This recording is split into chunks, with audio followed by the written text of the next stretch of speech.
ನಮಸ್ತೆ ಸ್ನೇಹಿತರೆ, ಇವತ್ತು ನಾವು ದ್ವಿತೀಯ BA ಇತಿಹಾಸ, ಭಾರತ ಇತಿಹಾಸ ಮತ್ತು ಸಂಸ್ಕೃತಿಯಲ್ಲಿ ನಮ್ಮ ಅಭ್ಯಾಸವನ್ನು ಮುಂದುವರಿಸ್ತಾ ಹೋಗುವ. ಈಗಾಗಲೇ ಬ್ಲಾಕ್ 1ರಲ್ಲಿ ಬರುವಂತಹ ಮುಖ್ಯವಾದ ಪ್ರಶ್ನೆಗಳ ಸಂಪೂರ್ಣ ವಿವರಣೆಯನ್ನು, ಸಂಪೂರ್ಣ ಪಾಯಿಂಟ್ಸ್ಗಳನ್ನು ಎಲ್ಲವನ್ನು ಕೂಡ ತಿಳ್ಕೊಂಡಿದ್ದೇವೆ. ಯಾವುದೆಲ್ಲ ಪದೇ ಪದೇ ರಿಪೀಟ್ ಆಗಿರುವಂತಹ ಪ್ರಶ್ನೆಗಳನ್ನಷ್ಟೇ ನಾನು ನಿಮಗೆ ತಿಳಿಸ್ಕೊಡ್ತಾ ಇರುವಂಥದ್ದು. ಇವತ್ತು ಬ್ಲಾಕ್ 2ರಲ್ಲಿರುವಂತಹ ಮುಖ್ಯವಾದ ಪ್ರಶ್ನೆಗಳ ಅಭ್ಯಾಸಗಳನ್ನು ಮುಂದುವರಿಸ್ತಾ ಹೋಗುವ. ಮನ್ಸಬ್ದಾರಿ ವ್ಯವಸ್ಥೆಯನ್ನು ಓದ್ಕೊಂಡಿದ್ದೇವೆ. ಆಮೇಲೆ ಮೊಘಲರ ಸಾಹಿತ್ಯದ ಕೊಡುಗೆಗಳನ್ನು ಓದ್ಕೊಂಡಿದ್ದೇವೆ.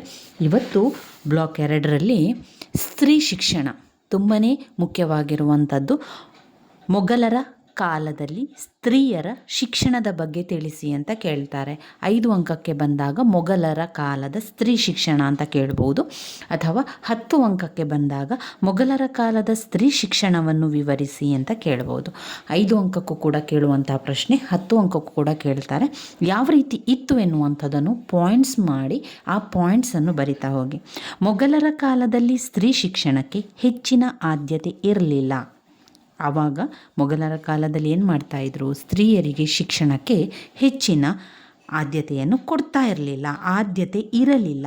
ಆದರೂ ಕೂಡ ಕೆಲವು ಶ್ರೀಮಂತ ಹೆಣ್ಣು ಮಕ್ಕಳಿಗೆ ಮನೆಗಳಲ್ಲಿ ಪಾಠವನ್ನು ಕೊಡಿಸ್ತಾ ಇದ್ರು. ಮೊಘಲರ ಕಾಲದಲ್ಲಿ ಉನ್ನತ ಶಿಕ್ಷಣ ಪಡೆದ ಕೆಲವು ಅರಸುಮನೆತನದ ಮಹಿಳೆಯರು ಉನ್ನತ ಶಿಕ್ಷಣವನ್ನು ಅರಸುಮನೆತನದ ಮಕ್ಕಳಿಗೆ ಕೊಡ್ತಾಯಿದ್ರು. ಅಲ್ಲಿ ಮೊಘಲರ ಕಾಲದಲ್ಲಿ ಸ್ತ್ರೀಯರಿಗೆ ಶಿಕ್ಷಣ ಇರಲಿಲ್ಲ, ಸ್ತ್ರೀಯರಿಗೆ ಶಿಕ್ಷಣಕ್ಕೆ ಆದ್ಯತೆ ಇರಲಿಲ್ಲ. ಆದರೂ ಕೂಡ ಕೆಲವೊಂದು ಶ್ರೀಮಂತ ಮನೆತನದ ಹೆಣ್ಣು ಮಕ್ಕಳಿಗೆ ಶಿಕ್ಷಣವನ್ನು ಪಡೀಲಿಕ್ಕೆ ಅರ್ಹತೆ ಇತ್ತು.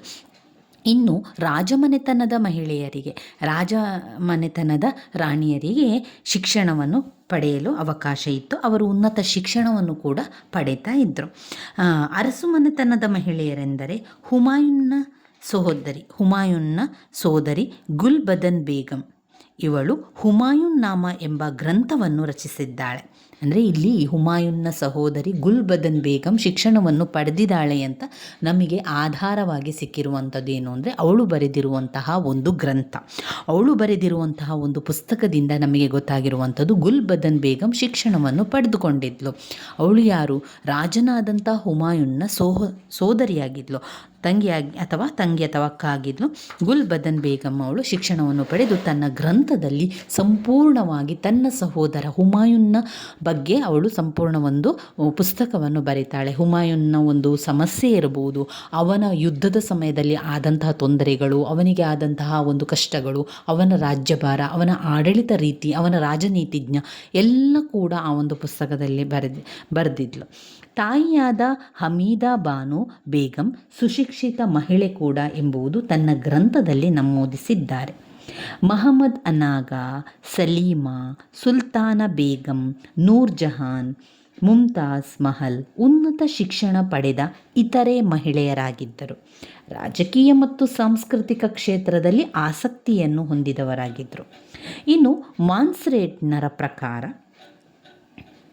ಅಕ್ಬರನು ಮಹಿಳೆಯರ ಶಿಕ್ಷಣಕ್ಕೆ ಹೆಚ್ಚಿನ ಪ್ರೋತ್ಸಾಹವನ್ನು ಕೊಡ್ತಾ ಇದ್ದ.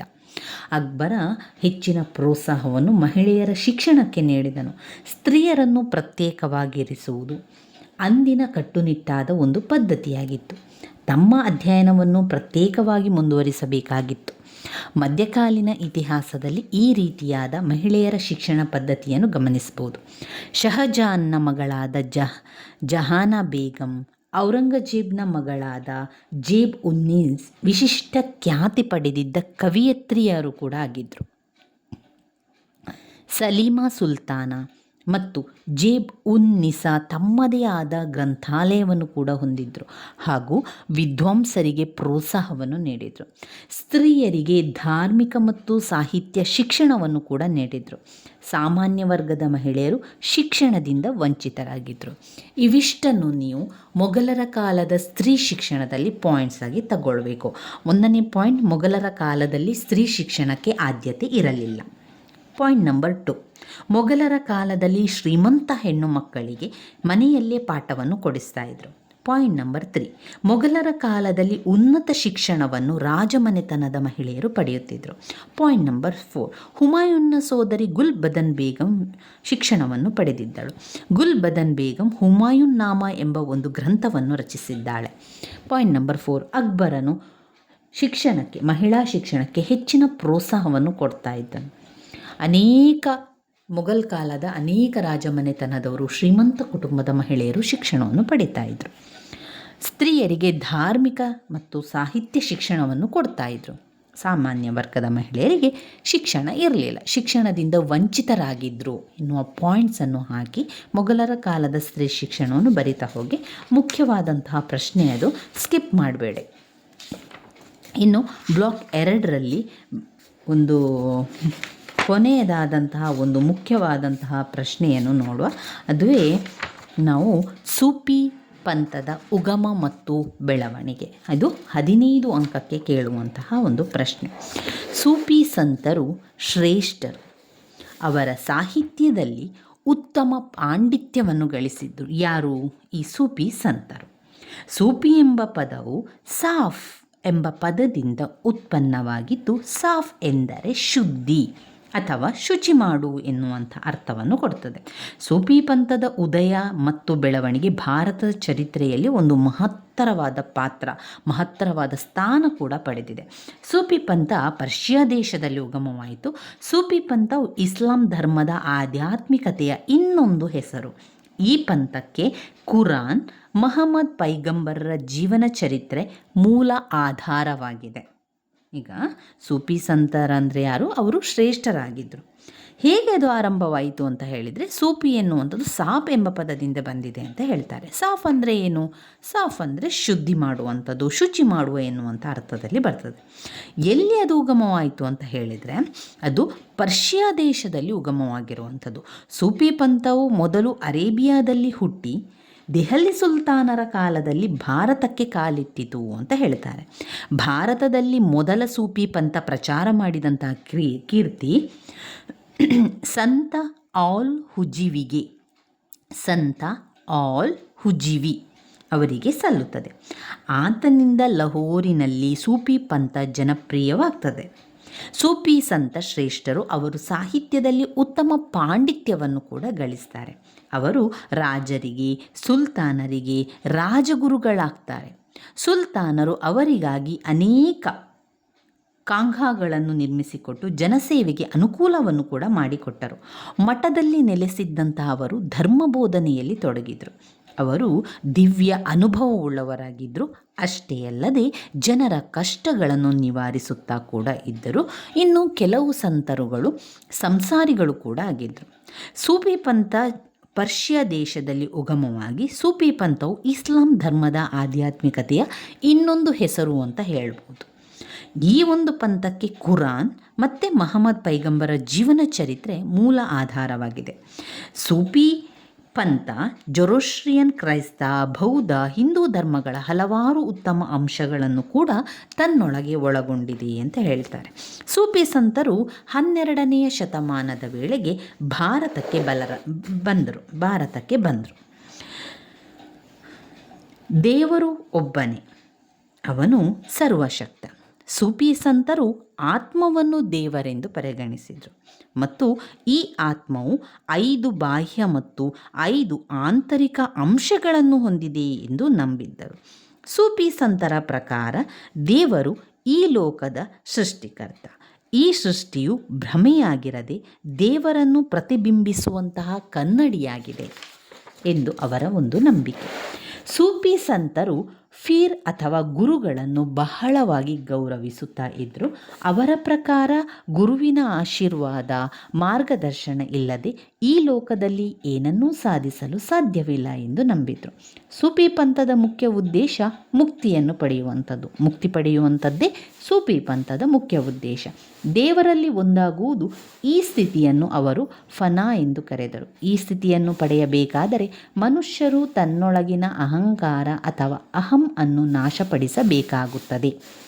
ಇನ್ನು ಸೂಫಿ ಪಂಥದಲ್ಲಿ ಬರುವಂತಹ ಪಂಗಡಗಳು ಚಿಷ್ಟಿ ಪಂಗಡ, ಸುಹರ್ವರ್ದಿ ಪಂಗಡ, ಫಿರ್ ದೌಸಿಯ ಪಂಗಡ, ಕಾದರಿ ಪಂಗಡ, ಹಾಗೆ ಷಟ್ಟರಿ ಪಂಗಡ, ನಕ್ಷುಬಂದಿ ಪಂಗಡ, ಈ ರೀತಿಯ ಅನೇಕ ಪಂಗಡಗಳನ್ನು ಸೂಫಿ ಪಂಥದಲ್ಲಿ ಕಾಣ್ಬೋದು.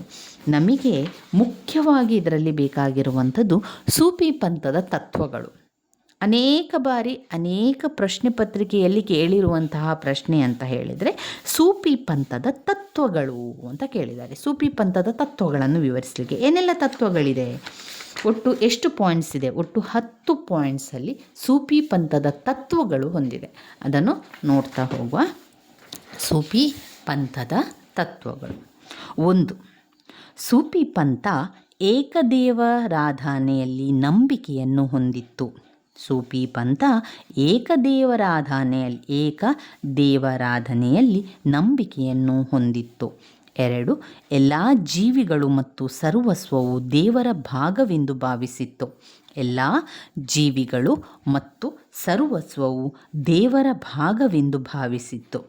3. ದೇವರನ್ನು ಹೊರತುಪಡಿಸಿ ಸರ್ವಸ್ವವನ್ನು ತ್ಯಜಿಸುವುದರ ಮೂಲಕ ದೇವನನ್ನು ಕಾಣಬಹುದು. 4. ದೇವರು ಈ ಲೋಕದ ಸೃಷ್ಟಿಕರ್ತ. 5. ಮೂರ್ತಿ ಪೂಜೆಯನ್ನು ಯಾವುದೇ ರೂಪದಲ್ಲೂ ಅವರು ಪುರಸ್ಕರಿಸಲಿಲ್ಲ.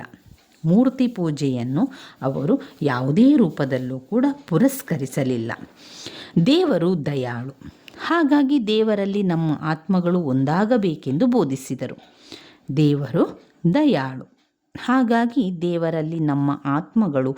ಒಂದಾಗಬೇಕೆಂದು ಬೋಧಿಸಿದರು. ದೇವರನ್ನು ಸ್ಮರಿಸಲು ಸಂಗೀತವನ್ನು ಸಾಧನವಾಗಿ ಮಾಡಿಕೊಂಡರು. Point number 7. ದೇವರನ್ನು ಸ್ಮರಿಸಲು ಸಂಗೀತವನ್ನು ಸಾಧನವಾಗಿ ಮಾಡಿಕೊಂಡರು. 8. ಮನುಷ್ಯ ಜೀವಿಯ ಪ್ರಥಮ ಶತ್ರು ಆಸೆ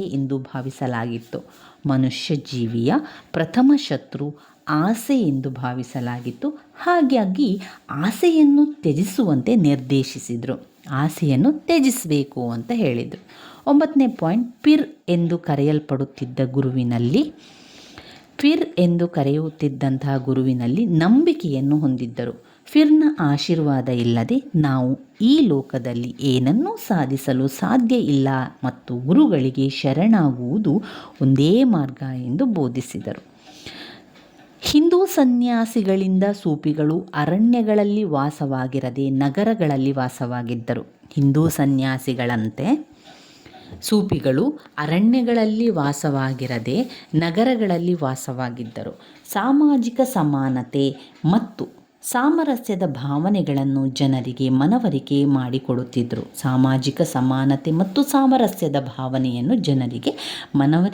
ಮಾಡಿಕೊಡ್ತಾ ಇದ್ದರು. ಇನ್ನು ಸೂಫಿ ಪಂಥದ ಪ್ರಭಾವ ಏನಾಯಿತು ಅಂತ ಹೇಳಿದರೆ, ಮುಸ್ಲಿಂ ಸುಲ್ತಾನರುಗಳಲ್ಲಿದ್ದ ಮತಾಂಧತೆಯ ಭಾವನೆಗೆ ಸ್ವಲ್ಪ ಮಟ್ಟಿಗಾದರೂ ಸೂಫಿ ಪಂಥ ಕಡಿವಾಣವನ್ನು ಹಾಕಿತು. ಇದರ ಫಲವಾಗಿ ನಂತರದಲ್ಲಿ ಅಕ್ಬರನ ದೀನ್ ಎ ಇಲಾಯಿ ಪಂಥ ಹುಟ್ಟಿಕೊಳ್ಳಲು ಕೂಡ ಪ್ರೇರಣೆ ಆಯಿತು. ಹಿಂದೂ ಮತ್ತು ಮುಸಲ್ಮಾನರಲ್ಲಿ ಧಾರ್ಮಿಕ ಸಾಮರಸ್ಯವನ್ನು ಕಾಯ್ದುಕೊಂಡು ಹೋಗಲು ಪ್ರೇರಣೆ ಕೊಟ್ಟಿತು. ಮುಸಲ್ಮಾನರಲ್ಲಿ ಸಹನೆ ಮೂಡಿಸಿತು. ಸೂಫಿ ಮತ್ತು ಭಕ್ತಿ ಪಂಥಗಳೆರಡರ ವಿಚಾರಧಾರೆಗಳು ಒಂದೇ ರೀತಿ ಇದ್ದುದರಿಂದ ಭಕ್ತಿ ಪಂಥ ಜನಪ್ರಿಯವಾಯಿತು. ಹಿಂದೂ ಮುಸ್ಲಿಂ ಐಕ್ಯತೆಗೆ ನಾಂದಿಯಾಯಿತು. ಪ್ರಾದೇಶಿಕ ಭಾಷೆಗಳು ಅಭಿವೃದ್ಧಿಯಾದವು. ಭಾರತೀಯ ಮತ್ತು ಮೊಘಲ್ ಸುಲ್ತಾನರು ತಮ್ಮ ರಾಜಕೀಯ ನೀತಿಯಲ್ಲಿ ಸೂಫಿ ತತ್ವಗಳನ್ನು ಅಳವಡಿಸಿಕೊಂಡರು. ಪರಿಣಾಮವಾಗಿ ಸರ್ವಧರ್ಮ ಸಮನ್ವಯ ನೀತಿ ಅಸ್ತಿತ್ವಕ್ಕೆ ಬಂದಿತು. ಇವಿಷ್ಟು ನಾವು ಸೂಫಿ ಪಂಥದ ಬಗ್ಗೆ ಬರಿಬೇಕಾಗಿರುವಂಥ ವಿಚಾರ ಆಗಿದೆ. ಇನ್ನು ಬರುವಂಥದ್ದು ಬ್ಲಾಕ್ 3 ಘಟಕ 3 ಮರಾಠರ ಉದಯ, ಮರಾಠರ ಏಳಿಗೆಗೆ ಪ್ರೇರಕವಾದಂಥ ಅಂಶಗಳು. ಅದನ್ನು ನಾವು ಮುಂದಿನ ವಿಡಿಯೋದಲ್ಲಿ ತಿಳ್ಕೊಳ್ಳುವ. ಇವಿಷ್ಟು ಬ್ಲಾಕ್ 2ರಲ್ಲಿ ನಾವೀಗ ನೋಡ್ಕೊಂಡಿರುವಂಥದ್ದು. ಬ್ಲಾಕ್ 2ರಲ್ಲಿ ಮನ್ಸಬ್ದಾರಿ ವ್ಯವಸ್ಥೆಯನ್ನು ನೋಡ್ಕೊಂಡೆವು. ಮೊಘಲ್ ಕಾಲದ ಸಾಂಸ್ಕೃತಿಕ ಸಾಹಿತ್ಯದ ಬೆಳವಣಿಗೆ, ಸೂಫಿ ಪಂಥದ ಬಗ್ಗೆ, ಸೂಫಿ ಪಂಥದ ತತ್ವದ ಬಗ್ಗೆ ತಿಳ್ಕೊಂಡೆವು. ಮುಂದಿನ ವಿಡಿಯೋದಲ್ಲಿ ಬ್ಲಾಕ್ 3ರಲ್ಲಿ ಬರುವಂತಹ ಮುಖ್ಯವಾದ ಪ್ರಶ್ನೆಗಳನ್ನು ತಿಳ್ಕೊಳ್ಳುವ. ಸ್ನೇಹಿತರೆ, ನನ್ನ ವಿಡಿಯೋಸ್ ಎಲ್ಲ ನಿಮಗೆ ಇಷ್ಟ ಆಗ್ತಾ ಇದ್ದರೆ ಲೈಕ್ ಕೊಡಿ, ಶೇರ್ ಮಾಡಿ, ಸಬ್ಸ್ಕ್ರೈಬ್ ಮಾಡಲಿಕ್ಕೆ ಮರಿಬೇಡಿ. ಧನ್ಯವಾದಗಳು.